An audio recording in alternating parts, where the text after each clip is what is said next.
Jazzcast Pros.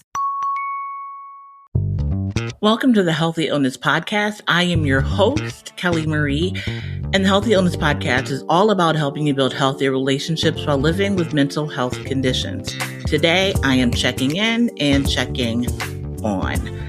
I want to give a huge congratulations and shout out to none other than Jazz Williams. She was a 2026 Young Professionals Athena Award finalist.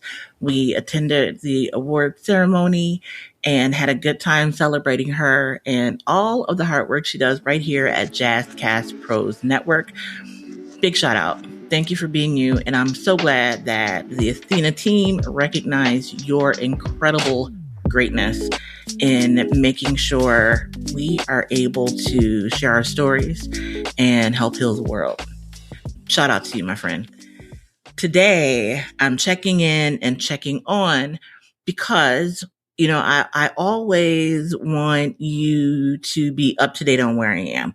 Why is that? Because when you look at social media and listen to these podcast folks, they're usually telling you, right, like something they've been through, like last year, I just got through this thing out, But I believe that there is power, one, in sharing your right now story, but two, evidence of the work working when you see the person in the midst of the thing and then you see how they work through it to get out. And this is that time. So I've shared with you about cleaning my plate, adding things back on. I had a fantastic training with MLP folks. You don't know what that means, but the Minority Leadership Program at NASDAQ, and learned a lot about myself in a new and different way, and felt love from folks for, honestly, I've never walked into a room with people and been disarmed before that I can remember. And the group, my cohort of leaders, y'all are the bomb. Big shout out to my twin, Stacy. She is coming on the podcast.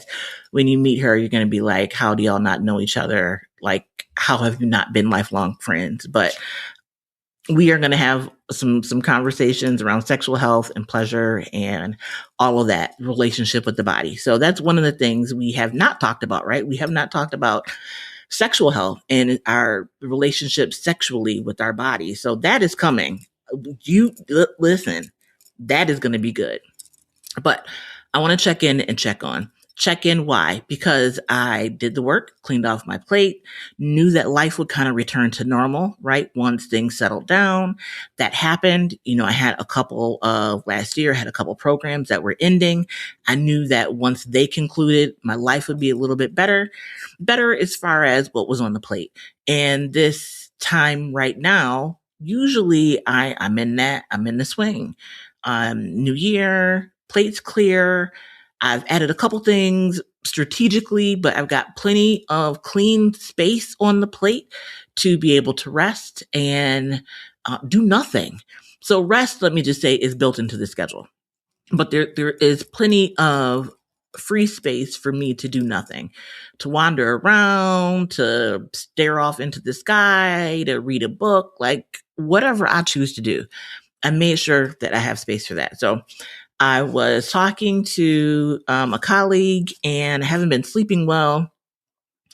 We were just, talking about a day that I had actually earlier this week. And, I just, my sleep has been heavy, like not good, heavy. It's been weighty, waking up in the morning, still tired. And even though I'm getting a lot of sleep. Now, I have my checklists and things I'm always paying attention to, my, triggers, but just, knowing the things that identify for me an episode coming on of depression or high anxiety. And I start implementing the tools. And so I was sitting there, we were talking, and I was, she was asking me what's going on because she could tell that, I was tired.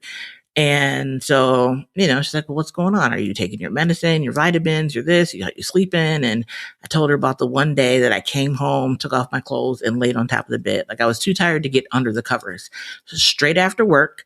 So we're talking like 4:20 p.m. Came home, got on top of the bed, went to sleep, woke up, logged into a meeting, dozed off, logged off of the meeting, logged into the next meeting. But then I got under the covers and took that meeting. Actually, it was my meeting with Jazz that only lasted probably about 10 minutes. We're normally talking for an hour because we catch up as friends, but then we do, podcast work. And I just couldn't. I didn't feel good. I didn't know. It was almost like that COVID fatigue. If you had COVID during the pandemic part of COVID, when it hit you like a truck and you just didn't know if you was going to make it out to bed, right? Because it was that kind of weighty fatigue. And so I was sharing that with my girlfriend at work, and she's like, that sounds like depression. What? It did not cross my mind that my fatigue sounded like depression. But I have a colleague who knows me very well. I just called him a girlfriend, so that's my homie. And she was able to see in me that something wasn't right. So we've talked about make sure you got the right people in your life, make sure you're surrounding yourself with folks that see you, but also that you respect and listen to. Because people can read you and tell that you're off or tell that something is not right. But if you don't receive from them, it don't matter what they see. And so to make sure that you have people who see you, that you trust, that are like in your, your circle, so that when they speak and say something is off or check on you, it's something you listen, right? And so it may not be a relative, it may not be a parent or sibling because they see us different than the rest of the world, but maybe you have that kind of relationship, because we're all about relationships, that they are your person. Whoever your person is or your people are that you receive from, in that moment of receiving, for me, I had an aha moment. And so I was like, dang, depression. Yo, you're right. Like, yes, it actually, it actually is. So what does that mean? It does not mean that I was or am in a depressive episode. It doesn't not mean it either, but it's not cause for alarm. It is cause for concern, and that I need to go to my checklist and see, now that I know that symptom has popped up, have others popped up. Am I eating well? How am I sleeping? Does my body hurt? Do I have brain fog? Do I feel like not getting out of the bed? Like, is the bed calling me? And so I didn't really have any of those outside of the fatigue. And that was a blessing. Like, I was thankful that was really the only thing that was happening. But then I looked around my house. And so like this little square that you see is just, nothing else really happens in this space. But my desk is always a mess. That just is how my brain functions right here in this little square. But I had clean clothes that needed to be folded. These clothes have been sitting here for quite some time, needing to be folded. I had dishes in the sink that needed to be done. They hadn't been there long. It wasn't like, they've been sitting there for 2 weeks, but the sink was full. I got a dishwasher. Sink should never be full. I had some stuff on the chair. I had some shoes that needed to be put away. Like, the house was just messy. And so when I came home on Wednesday, because that was Tuesday that I came home and got into bed, came home Wednesday after that conversation. And when I tell you I had the most productive day, I folded the clothes, cleaned the kitchen, washed the dishes, made dinner, like thawed meat and made dinner, meal prepped. So I didn't make dinner just for Wednesday, but enough to, to last me a couple days, because I know how I get. Again, preparing to make sure I am successful in my day-to-day life, getting back to that routine. There wasn't anything that I needed help with, and so I was good there. I recognized that if I did identify something I needed help with, that I would need to, activate whoever that person is that does that part of the helping. But yeah, I don't know that I would have gotten to that point yesterday, of having that aha, let me get in the house and do the things. I was invigorated. I had a surprisingly high amount of energy after work for not having, great sleep the night before. But I was able to get back into the swing of things. So sometimes all it takes is a quick acknowledgement that you might not be on the path that you should be on. And so in this case, for me, I was able to see that because somebody pointed it out to me and quickly adjust. The sooner you adjust, the sooner you become aware, the sooner you do that preventative piece, as soon as you do that readjustment, usually the better off the situation is. You don't start swirling, you don't end up at the bottom of the pit. You catch it early and you're able to move into a healthier place, healthier space. And so with that, I wanted to take some time and do a quick mindfulness meditation with you around refocusing, around seeing the signs, around relaxing, around recognizing the need for help, and shaking loose any judgment that you may have around this space.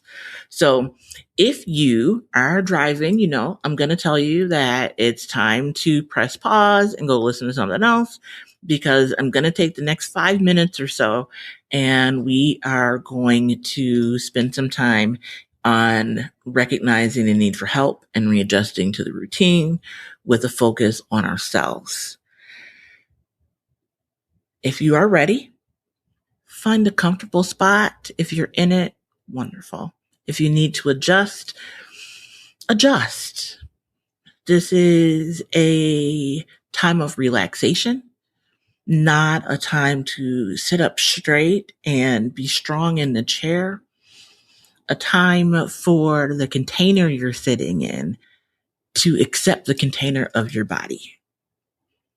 Get comfortable, lay out in whatever way that is restful for you, and take a breath with me. Not the kind you take because you're rushing, not the kind you take because you're holding it all together. A real breath. You're going to inhale through your nose and exhale slowly through your mouth.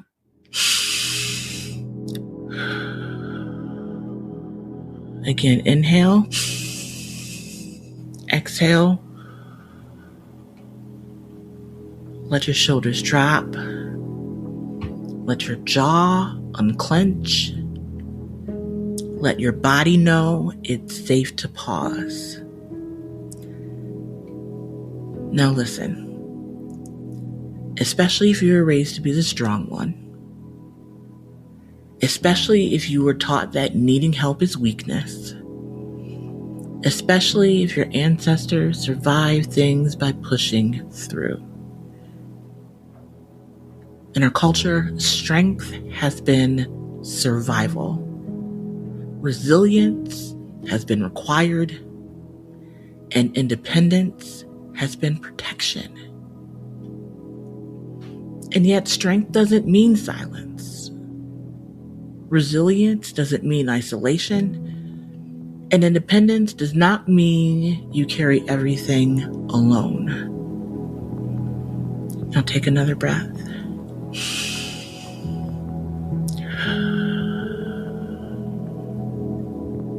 Notice where you feel tired. Not just physically, emotionally, spiritually, mentally. Where are you stretched too thin? Maybe you've been holding the family together, showing up to work twice as good as everyone else, navigating stress that nobody names out loud, keeping the faith, keeping up the face. Just notice.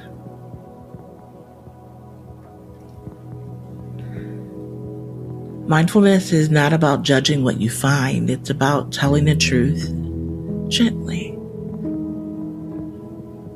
And so right now, ask yourself quietly, what do I actually need? Not what looks good, not what sounds good. What do I need? Maybe it's rest. Maybe it's structure. Maybe it's therapy. Maybe it's prayer and community. Maybe it's asking somebody to watch the kids. Maybe it's saying, I can't do that this week. Let the answer rise without editing it, without judgment. Breathe in, breathe out. Recognizing the need for help is not failure, it's wisdom. We have always survived through collective care. Front porches, backyards, church mothers and barbershop conversations, aunties that check in, cousins that look out. We were never meant to do life alone. Now, if you've drifted from your routine, your journaling, your workouts, your prayer time, your stretches, your yoga, notice that too. No shame. Life shifts. Grief happens, burnout happens, injustice happens, and sometimes we fall out of rhythm. Readjusting is not starting over, it's returning. So right now, I invite you to choose one small anchor, one manageable step to get back into the routine. Not 10 things, not 5 things, not 2 things, one thing. Maybe it's 5 minutes of quiet before checking your phone. Maybe it's drinking water before coffee. Maybe it's texting someone safe or going to bed 30 minutes earlier. Small is sustainable. One thing. Now I invite you to take a deep breath in, and as you exhale, silently say, I am allowed to need support. Inhale again. I am allowed to reset. Exhale. I do not have to carry it alone. Let that settle into your body. Before we close, I invite you to remember, today, honesty is strength. Asking is strength. Readjusting is strength. Grounding is strength.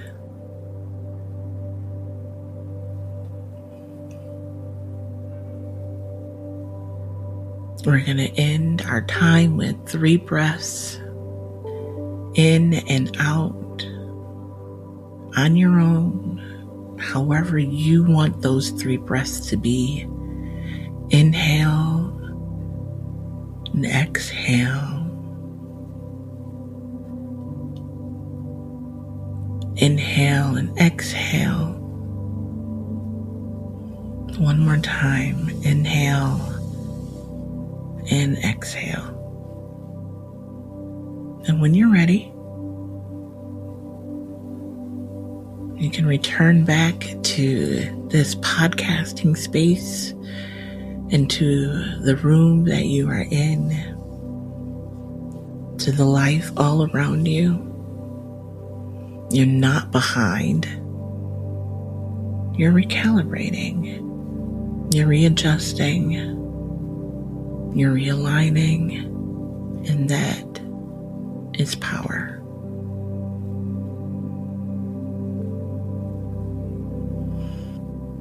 Thank you for spending time with me today. Thank you for checking in and checking on. If you are looking for support or services, dial 211 on your phone or on your computer, laptop, tablet. You can head over to the website, do a keyword search for the type of services you're looking for. If you need to talk to someone, you're in crisis, you're in danger of hurting yourself, you're suicidal, in danger of hurting someone else, please dial 988. They will ask you some questions to make sure you are currently safe and then talk with you through your situation. You are not alone. Asking for help is not weakness. And until the next time, thank you for listening to the Healthy Illness Podcast. I am Kelly Marie, and together we can be the light.